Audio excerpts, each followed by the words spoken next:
Dol, another banlas na naman tayo mga dol.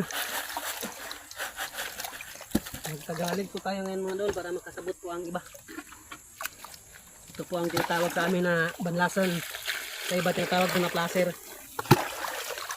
Ito ang ginagamit mga dol para mas madali ang pagkuha ng ginto. Mas madali ang proseso ng pagbiling. Kailangan ito ano ng markaha o buhangin. Ayan ang proseso mga dol. Ang gamit namin ay Bermuda. Ang ibang gamit ay Bani. Ano doon ang proseso para mas madali. Kailangan pantay ang tubig.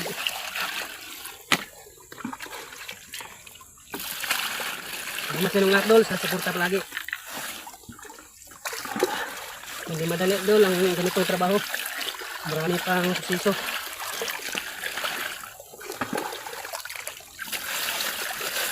Dol. Tapos ito mga dol. Sabi nang kunin para mabiring. Ito pong katawag na stopper. Ito pong hindo ang ginto at saka magkaha. Galoban. Ito ko nagsama ang ginto mga dol sa stopper. Ginto at saka magkaha mga dol dito. Ito po ang bibilingin natin ngayon. So mga dol, abangin mga dol. Ito na po ang pagbiring natin mga dol. Matapos natin magbanlas, mag-placer. Ito na mga dol, ang finish na tinatawag na pagdanggay o pagbiring. Pagsiparit sa dito at sa kamargahan mga dol. Ito mga dol. Tingnan natin mga dol natin nakuha ngayon na dito. Marami ba? Kasama ko ang aking anak at asawa mga dol sa pagkuha sa ginto.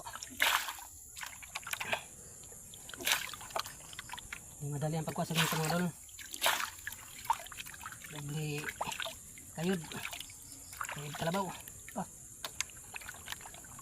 Ayan mga dol. Paldo mga dol, paldo. Yan. Ayan mga dol. Mga dol ang ginto mga dol. Ito ulit ang ginto mga dol. Pre-gold.